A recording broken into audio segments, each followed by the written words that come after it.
Amakhosi amakhulu, sanibonani, thokozani ngane zedlozi. Ngiyanibingelela-ke umkhulu wasemakhosini, undaba enhle exoxa ngofakazi. Lapha-ke ngane zakwethu, ngithi anginibingelele nje nonke emhlabeni wonkana lapho kufinyelela khona i-YouTube channel yami, ngabe se-United States, se-UK, oSwazini, i-South Africa yonkana, Australia, zonke nje iy'ndawo lapho ngithola khona ukuthi nami uma ngithi ngiyabheka kwi-YouTube studio yami ngiyabona ukuthi nginama-viewers afinyelela umhlaba wonke. Lana-ke ingane zakwethu ngizothi ake ngixoxe la ngesihloko esithi asibaluleke, cishe mhlasimbe isihloko nje lesi esikhuluma ngokuhlanganiswa noma ukushadisa idlozi. Before I do that-ke ngane zakwethu, please wena oqala ukubukela le video kamkhulu wasemakhosini, please do subscribe on my YouTube channel. Make sure nje ukuthi you do subscribe, and futhi make sure ukuthi you press the notification bell if you don't want to miss any of the videos that I already put at noma engisazowafaka kule YouTube channel yami. Lana-ke ingane zakwethu, umkhulu wasemakhosini, before ngiqale nje nokukhuluma ngalesihloko, ngizoqala-ke silungise la kubantu kunabantu abaye bekhala ingane zakwethu. Before uye kumelaphi, check ukuthi umelaphi wakho noma ngathiwa umbone ku-YouTube noma umbone ku-Facebook noma umbonephi, bheka indlela asebenza ngayo. If you did some agreement naye based on umuntu, lento ngiyisho ngoba there is umuntu obengitshele ngento engayenzi nanakuyenza nengadili nanokudila nayo, but into engiyibonile person othi uke wahamba waya kumelaphi wayolanda something yomcebo noma ukuthiwa yisigubhu or something. Lana engane zakwethu, please make sure ukuthi whatever you do, if umelaphi ubona kahle ukuthi uyothola into, make sure uyaqala ngokuhlolela. If umuntu engakwazi ukuhlolela lowo muntu, don't take izinto ezinjengalezo.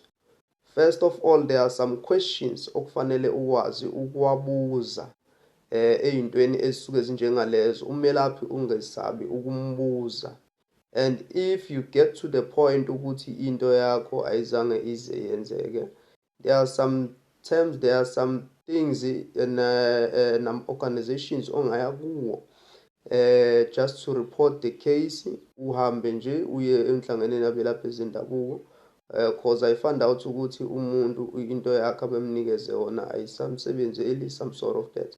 Kodwa-ke mina I don't deal with those things. Umcebo womuntu nje la kumina uyazizela ngendlela yakho uma ngabe clean, cause angisidingi nje into ekuthiwa isigubhu somcebo. Ngazalwa nginenhlahla kwasekuzaleni kwami. Lana-ke ake siqhubeke lana-ke singane zakwethu, ke singene la kwi-topic, ke sikuyeke lokho ongasidingi kakhulu thina. Kube ngithanda nje ukuthi ngithi ukuniqwashisa nje nazi nani kancane, ningahambe nidlala wonke abantu abangamaqola namavukane la emhlabeni, ukuze ukwazi umbuzise umelaphi konke ufuna ukukwenza. Lana engane zakwethu, ukushadisa idlozi. Ukushadisa idlozi umuntu akusiyona into kanoma ubani. Ukushadisa idlozi kuyafana nokushada komuntu bethelwa ngenyongo njengomakoti nomkhwenyana. Kusuke kuyinto efanayo, kodwa kuphela bona kusuke kubizwa ngolunye lolimi okuthiwa ukuhlanganisa imimoya yabo. Sometimes-ke kuyenzeka uma ngabe ikakhulukazi umuntu eyisangoma eseqeda nokuphuma edlozini enomyeni wakhe azwana naye noma enomuntu asuke ethandana naye noma bengakoshadi, kodwa kube khona lokho kuthiwa inhlanganiso phakathi kwabo, kusuke kuhlanganiswa izidala zabo. Lokho-ke is totally different to umuntu osuke umazi kahle ukuthi yena udingani na. ungumuntu osethola, let's say uthola umuntu, uthola a partner, nawe unemimoya, ngoba ukuhlanganisa idlozi akuhlanganiswa idlozi noma ubani, kuhlanganisa abantu abasuke benemimoya, beneziphiwo bobabili. Ukuqala lokho fanele ukwazi.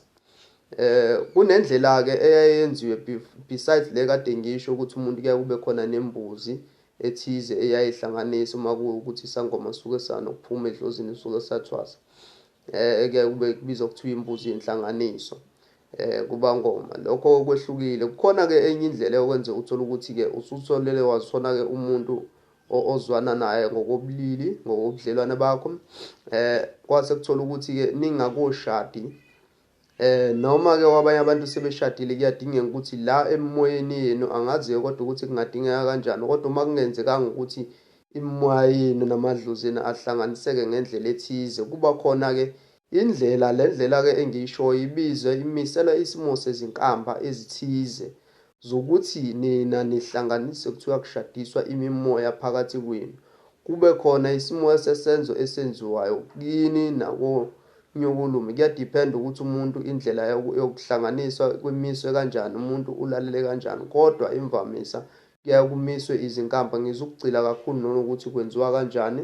Kuyaye kube khona iy'nkambi ey'khona, kube khona izinto ey'dingakalayo ezenziwayo ukuze abantu behlanganiswe. Mhlasimbe ngiyacabanga ukuthi kudinga sekukhona nezinto ezifana ney'mbuzi, mhlasimbe ney'nkukhwanyana ey'thize, indlela ngey'ndlela-ke zokwenza zifane, kodwa lobo bulawa busuke buhlanganisa nokugeza imimoya yenu, lihlangane ndawonye nibe moya munye. Kusuke kufana nje nomuntu osuke nicacela nithela ngenyongo, ningabantu nibe moya munye. Kodwa-ke and futhi leyo nto awuyenzi unoma ubani nje, awuyenzi ube ungazazi ustable kangakanani ebudlelaneni bakho, ungazi ukuthi usazoke uphilisane naye lo muntu. Are you dedicated kuyena for the rest of your life na?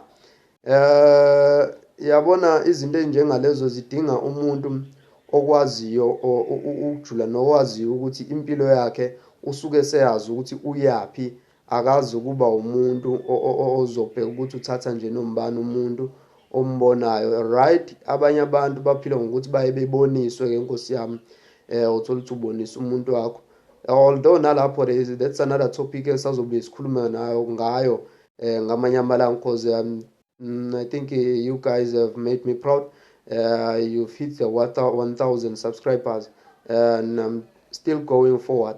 Please don't forget to subscribe. Okay-ke lana-ke ngiye sekuthenini sazoke sithinde nale ndaba yokuboniswa umuntu. Uma kuthiwa ubonisiwe umuntu thizeni, kwathiwa uzozwana naye kuwo la umuntu owumuntu wemoya noma umuntu ozwana naye njenganabantu-ke ababoniswayo.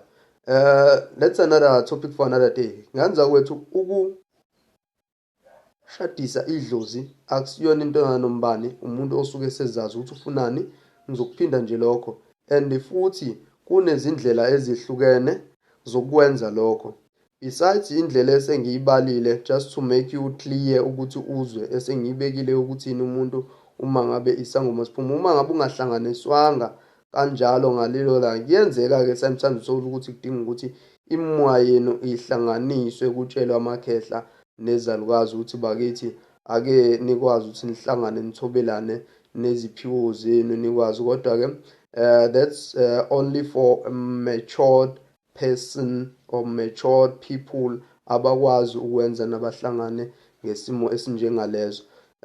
Thank you guys, ngani zakwethu, ngiyabonga. If you wanna talk some more about this topic or ubuze imibuzo ethize, please go to my comment section, ucommente khona, ngizoku-answerisha.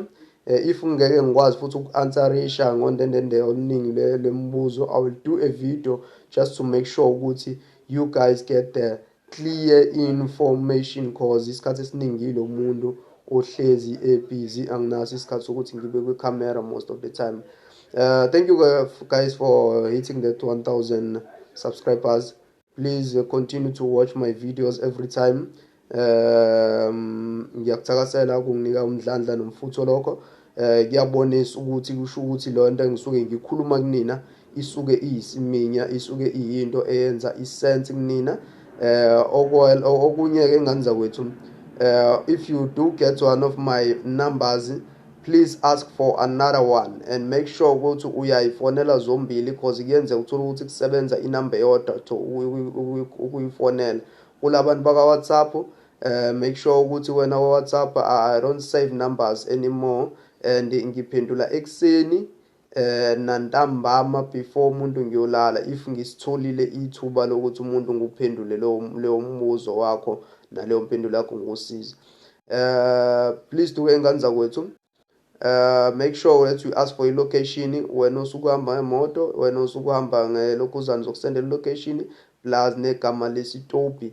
Ubuze nje uma usuwehlile nje esitobhini, it's easy ukuthi ubuze umkhulu wasemakhosini, ubuze nanombani, bazokutshela nje ingane zawethu ukuthi cha, leso sangoma mthandazo oyisayoni esikanjena uhlala ngala endaweni ethize kanje kanje.